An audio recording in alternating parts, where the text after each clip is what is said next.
시작과 마침의 주인이신 예수 그리스도 안에서 2023년을 맞이하면서 선포했던 비전을 기억하고 계십니까?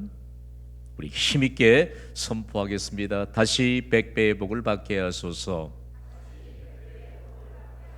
다시 백배의 복을 받게 하소서. 아멘.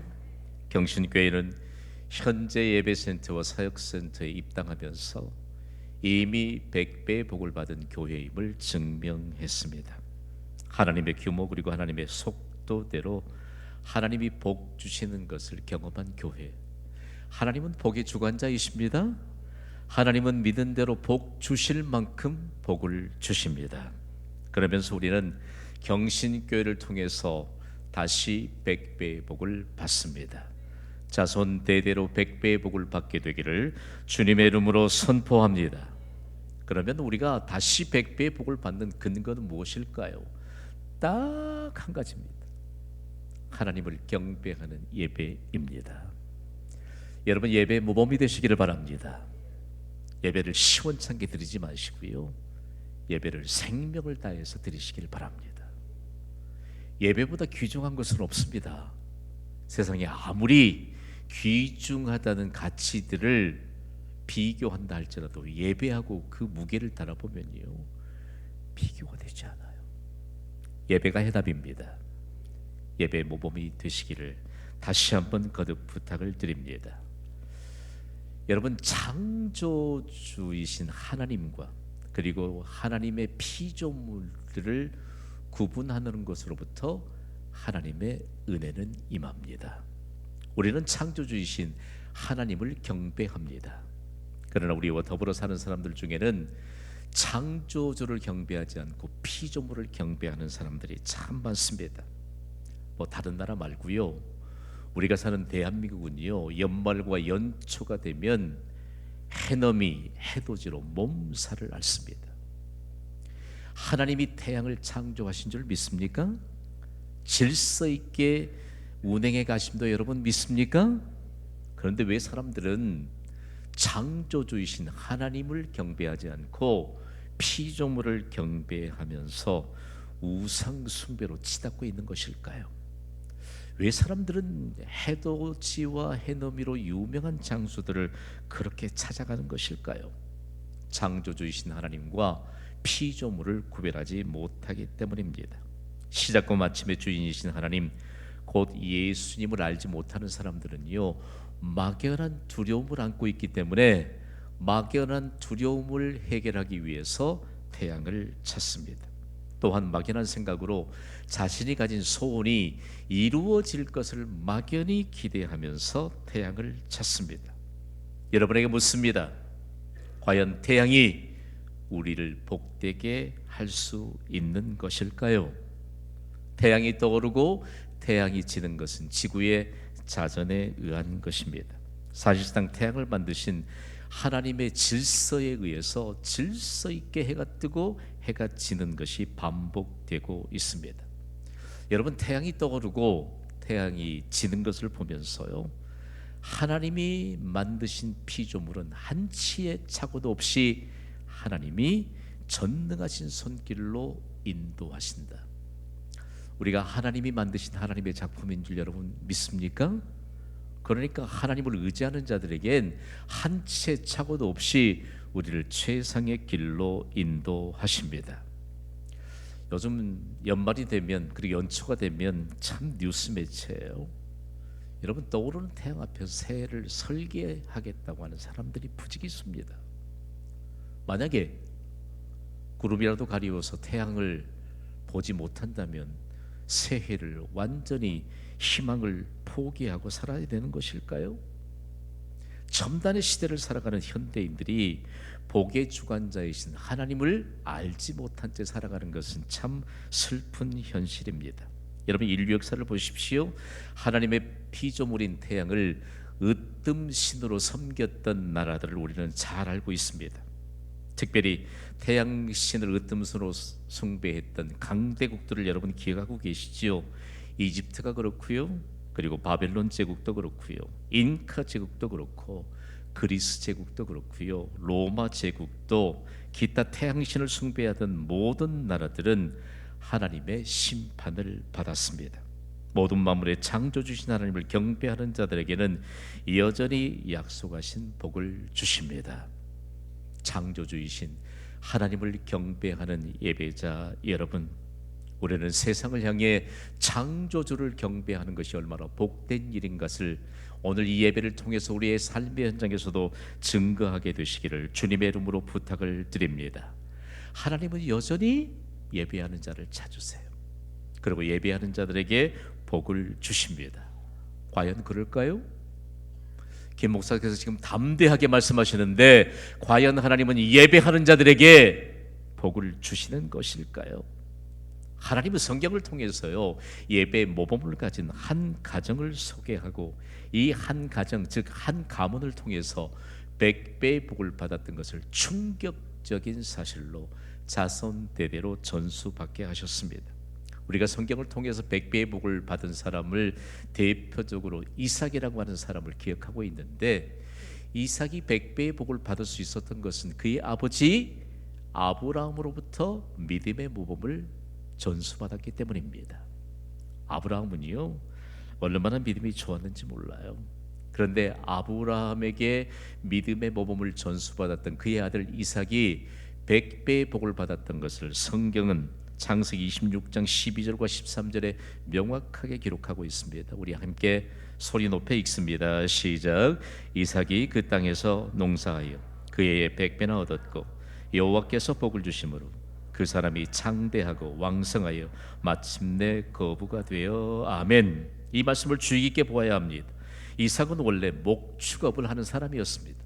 농사는 완전히 알지도 못한 사람입니다. 그런데 그가 타국인 블레셋으로 이주해서, 그것도 흉년의 때에 현대적인 개념을 동원해서 해석해 보자면 최악의 불경기 때에 농사를 지었는데 100배의 복을 받았습니다. 누가 복을 주셨죠? 하나님이 복을 주셨습니다. 블레셋 땅에는요, 농사 전문가들이 너무 많았습니다. 농사 전문가들의 연구의 문헌이 너무너무 많은 나라가 블레셋 땅입니다. 그런데 그곳에서 최대의 수확을 거두었던 사람은 몇 배나 거두었을까? 25배에서 50배까지 그 범주 안에서 최대의 수확을 거둔 사람들의 이름을 거론할 정도로 농사 전문가들이 많았습니다. 그런데 사람의 범주를 뛰어넘어 하나님이 복을 주심으로 100배의 복을 받았습니다. 할렐루야! 하나님 차원에서 복 주시는 하나님의 은혜에 대한 사모함이 있기를 주님의 이름으로 선포합니다. 인간의 노력이 아니고요, 인간의 수고가 아니고요, 사람들은 때로는 조금 열정이 있는 것 같습니다. 여러분, 열정과 하나님의 복은 어떤 관계가 있을까? 잘 주의하셔야 합니다. 하나님의 말씀을 마음으로 받는 순간 우리에게는 믿음의 열정이 드높아집니다. 그러면서 하나님의 말씀을 따라 순종하며 살아갑니다. 그러면서 내게 임한 이 하나님의 복이 믿음의 열정과 함께 더불어서 수많은 사람들에게 감동을 안겨줍니다. 그런데 여러분, 잘못된 열정을 가지면 불편함을 줄 뿐입니다. 그래서 교회는요, 지금까지 인류 역사상 누가 복을 받았느냐, 그리고 누구에게 믿음의 모범을 전수받았느냐, 그리고 자손들에게 믿음의 모범을 전수해 줄 수 있느냐라고 하는 문제를 여전히 하나님이 우리에게 보여주십니다. 이삭이라고 하는 사람이요, 영어 음력으로는 아이작입니다. 아이작이라고 하는 이름을 가졌던 사람 중에 대표적인 사람을 여러분이 아이작 뉴턴도 기억하고 있을 건데요, 영어권의 교회에 가서 예배를 드린 이후에 아이작 이름을 부른다고 하면 수많은 사람들이 바라봅니다. 자, 우리가 성경을 통해서 이름을 가져오는데 우리는 이 사람의 인생에 담겨 있는 복 주시는 하나님의 은혜에 대한 배경을 더 깊이 통찰할 수 있는 믿음의 능력을 가져야 합니다. 이삭이 100배의 복을 받았다.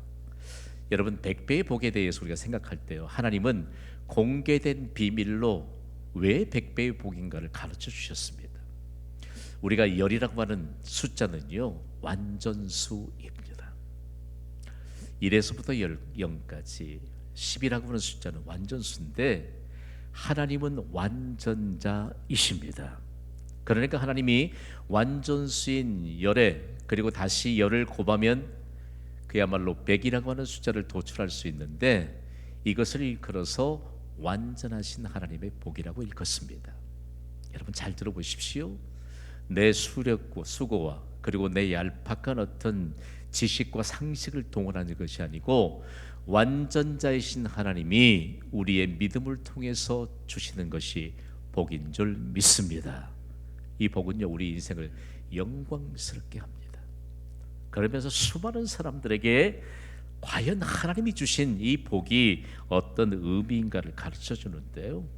오늘 저는 여러분에게 정말 인류 역사상 이삭이 100배의 복을 받고 난 이후에 이 100배의 복이 얼마나 확대돼서 전 대륙에 전달됐는지 모릅니다. 특별히요 기독교 역사 가운데 만인들의 존경을 받고 있는 러시아의 대문호인 톨스토이는요 늦깎이 그리스도인으로 유명세를 탄 사람입니다.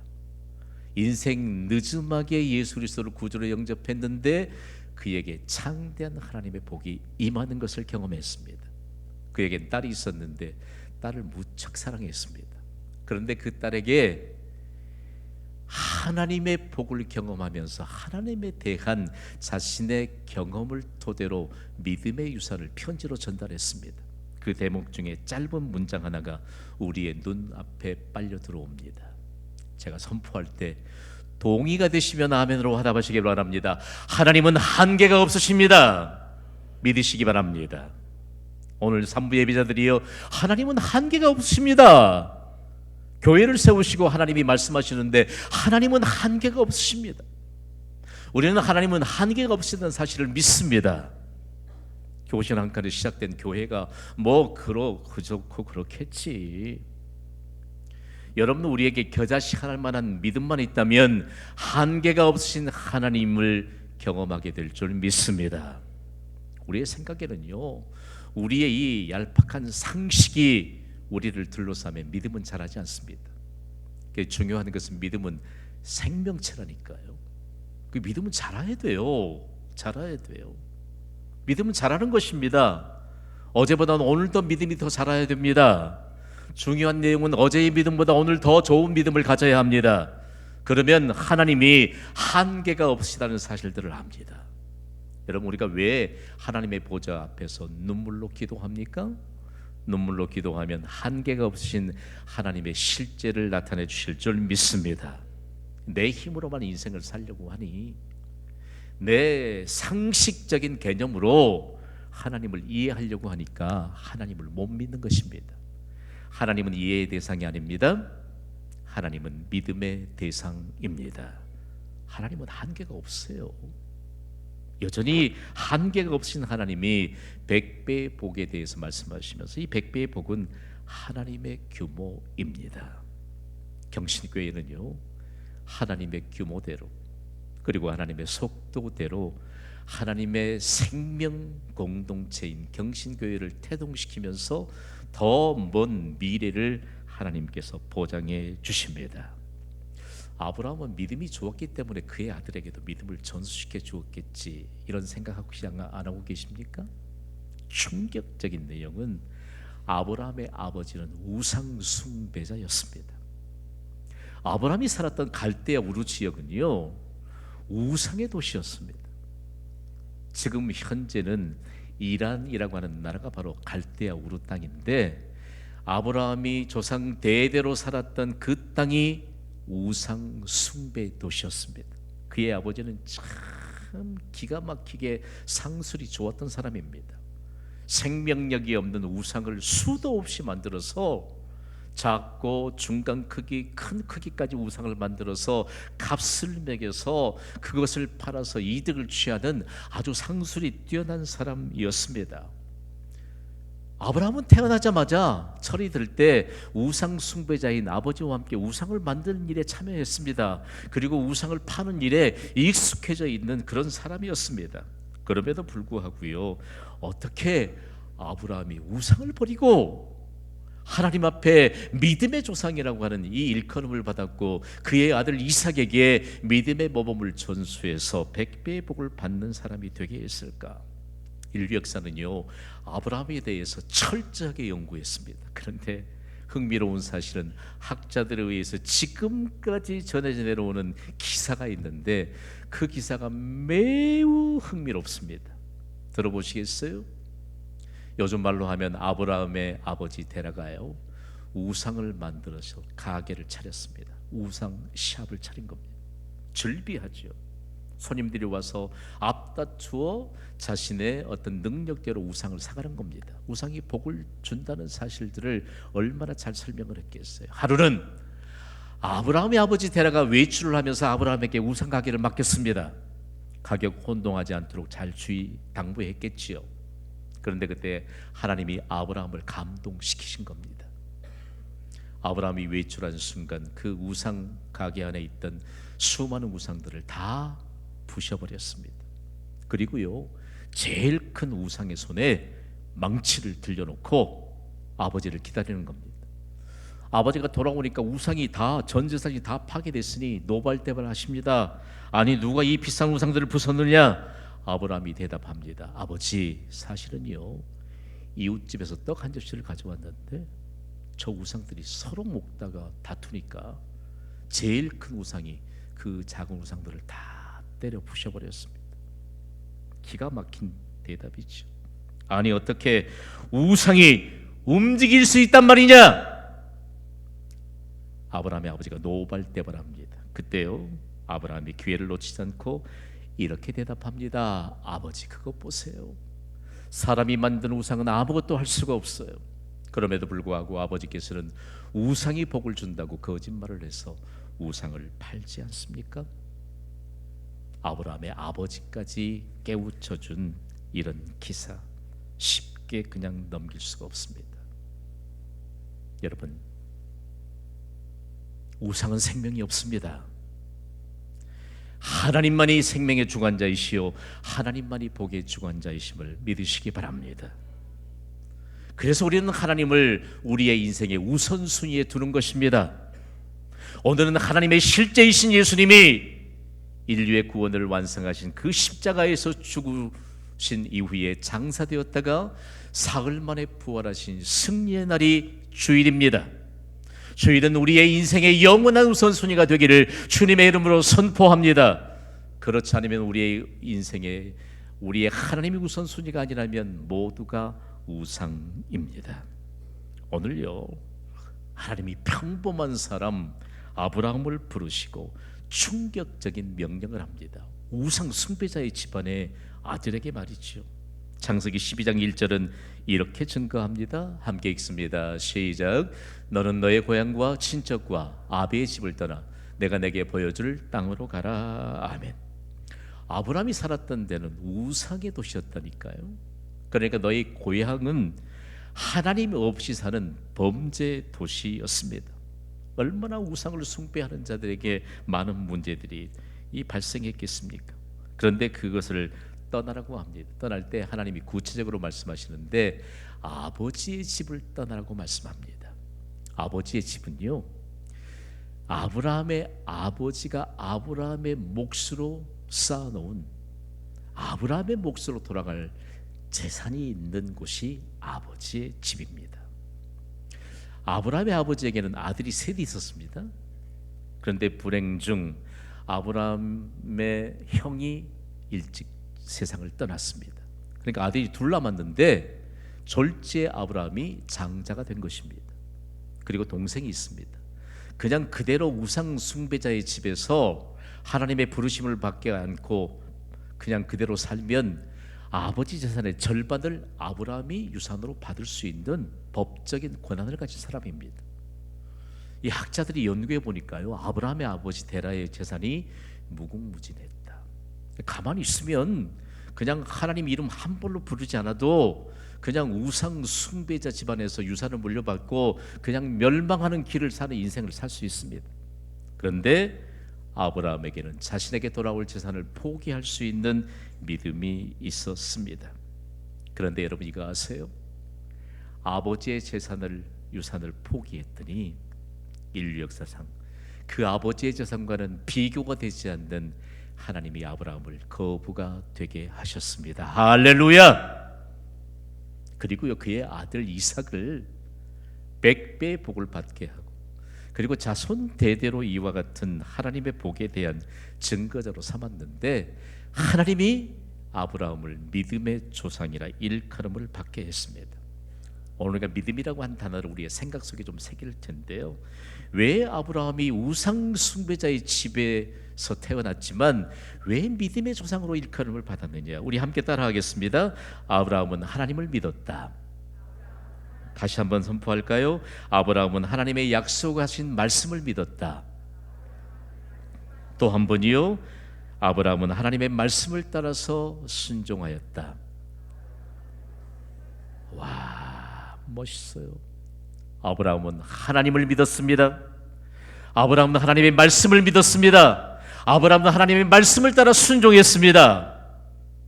믿음 가지면 하나님이 약속하신 복을 누리는 인생을 살아가게 될 줄 믿습니다. 이 믿음을 하나님이 옳은 것으로 여겼다. 그래서 아브라함을 믿음의 조상이라 일컬음을 받게 하셨는데, 참으로 놀라운 사실은요, 우리가 아브라함의 믿음을 사모할 때 우리가 예수님을 믿는 자들이 아브라함의 자손이 되었다고 하는 영광스러운 말씀을 갈라디아서 3장 7절에 아주 명확하게 기록하셨습니다. 갈라디아 3장 7절을 우리 함께 소리 높여 읽습니다. 시작. 그런즉 믿음으로 말미암은 자들은 아브라함의 자손인 줄을 알지어다. 아멘. 그러니까 예수 그리스도를 믿는 믿음으로 살면 아브라함의 자손이 됩니다. 믿음이면요, 여러분, 세상이 감당할 수 없는 일들을 감당할 수 있는 하나님의 복이 임합니다. 이것을 교회를 통해서 배워야 합니다. 교회를, 여러분, 수십 년 동안 교회를 출입하면서 예배를 드렸고, 그런데 여러분, 우리가요, 우리의 생각이 아닌, 우리의 경험된 지식이 아닌 하나님을 신뢰하는 믿음으로 하나님이 하나님 되심을 우리가 삶으로 경험한 그 믿음의 고백은 세상을 변화시킬 수 있는 유일한 능력임을 여러분 믿으시기를 바랍니다. 그런데 교회 안에 이상한 사람들이 있었대요. 갈라디아 교회 안에 예수 그리스도를 믿는 믿음으로는 부족해. 무슨 수요 예배가 필요하겠어, 이 현 시대에. 무슨 새벽에 더 잠을 많이 자야지 무슨 새벽부터 기도하러 간다고 그래. 그 열심히 있는 사람이 교회에 가서 봉사도 하고, 경신교회가 아무리 1인 1사역 위치지만 나는 그냥 왔다 갔다 하는 사람이면 되지, 나 없어도 대신할 사람들 참 많아. 이것이 1세기 갈라디아 교회 안에 있었던 현상입니다. 그래서 하나님은 바울을 통해 충격요법을 써서 갈라디아 교회 성도들을 움직이십니다. 갈라디아 3장 1절은 이렇게 증거합니다. 우리 읽습니다. 시작. 어리석도다 갈라디아 사람들아, 예수 그리스도께서 십자가에 못 박히신 것이 너희 눈앞에 밝히 보이거늘 누가 너희를 꾀더냐.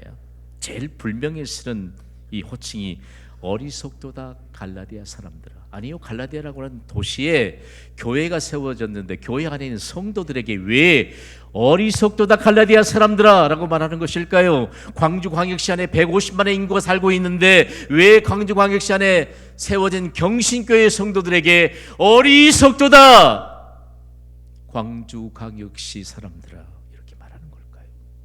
여러분, 경신교회 성도들은 광주광역시를 대표하는 광주광역 시민이라고 하는 자존감을 가지시기를 주님의 이름으로 선포합니다. 이 자존감이 없으니까 교회를 잘못 오해하고 있는 것입니다. 오늘 여러분, 우리의 믿음이 아브라함의 믿음처럼 하나님이 의로 여겨주시는 역사가 진행되는 줄 믿으시기 바랍니다. 제가 이 말씀을 붙잡고 어느 말씀에 초점을 하나님이 맞추셨을까? 누가 너희를 꾀더냐? 누가 너희를 꾀더냐? 이 말씀이 신약의 원문의 헬라어에는요, 어느 사이에 이렇게 변질되었느냐? 잘 들어보십시오.